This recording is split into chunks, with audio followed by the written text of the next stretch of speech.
അത് സ്വാഭാവികമായി ഉണ്ടാകുമല്ലോ. കൊല്ലം കോർപ്പറേഷൻ്റെ ചരിത്രത്തിൽ ആദ്യമായി കോൺഗ്രസ് നേതൃത്വത്തിൽ UDF നേരത്തെ തന്നെ സ്ഥാനാർത്ഥികളെ പ്രഖ്യാപിച്ച് സ്ഥാനാർത്ഥികളെല്ലാം തന്നെ ജനങ്ങൾക്കിടയിൽ അവരുടെ വോട്ട് തേടുകയും അവരുടെ ശരിക്കും പറഞ്ഞാൽ ജനഹൃദയം കീഴടക്കി 30 വർഷത്തെ ഇടതു ദുർഭരണം നമുക്ക് എല്ലാവർക്കും അറിയാവുന്നതുപോലെ ഒരു കോർപ്പറേഷനിൽ അല്ലെങ്കിൽ തദ്ദേശ സ്വയംഭരണ സ്ഥാപനം ചെയ്യേണ്ട അടിസ്ഥാനപരമായ കാര്യങ്ങൾ പോലും ജനങ്ങൾക്ക് ചെയ്തു കൊടുക്കാത്ത ഒരു ഭരണകൂടത്തിനെതിരെയുള്ള വികാരം ശക്തമായി നിൽക്കുമ്പോൾ UDF ആ ജനങ്ങളുടെ പ്രതീക്ഷയ്ക്കൊത്ത് വളരെ നല്ല രീതിയിൽ പോകുമ്പോൾ സ്വാഭാവികമായും അധികാരത്തിലുള്ളവർ അസ്വസ്ഥരാകും.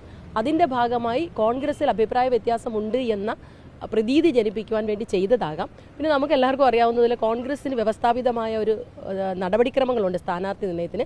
അത് പഞ്ചായത്ത് തലത്തിലായാലും കോർപ്പറേഷൻ, മുനിസിപ്പൽ എല്ലാ തലങ്ങളിലും സംസ്ഥാന തലങ്ങളിലെല്ലാം ഒരു സമിതിയുണ്ട്. ആ സമിതിയാണ് സ്ഥാനാർത്ഥി നിർണ്ണയം നടത്തുന്നത്.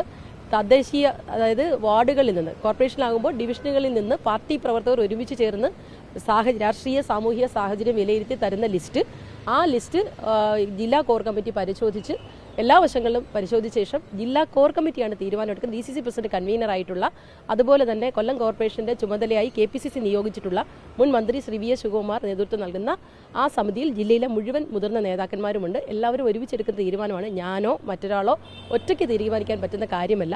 എല്ലാ കോൺഗ്രസ്സുകാർക്കും അത് അറിയാവുന്നതാണ്. സ്വാഭാവികമായും കൊല്ലം കോർപ്പറേഷനിൽ UDFന് ഒരു മുൻതൂക്കമുണ്ട് എന്ന സാഹചര്യത്തിലാണ് ഇത്തരം പോസ്റ്ററുകളെയും ആരോപണം. ഇതല്ല, ഇതിനപ്പുറവും വരാൻ സാധ്യതയുണ്ട്.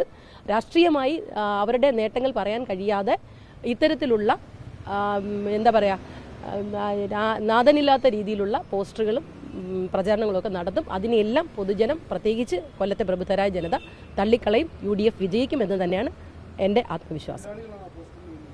ആയിരിക്കാനേ സാധ്യതയുള്ളൂ. എനിക്കറിയില്ല, എൻ്റെ ശ്രദ്ധയിൽ അത് പറ്റത്തില്ല. എല്ലാ സമുദായവും, എല്ലാ ജനങ്ങളും, എല്ലാ ജനവിഭാഗങ്ങളും സ്വാഭാവികമായി UDFനെ പിന്തുണയ്ക്കുന്ന ഒരു രാഷ്ട്രീയ അന്തരീക്ഷമുണ്ട്.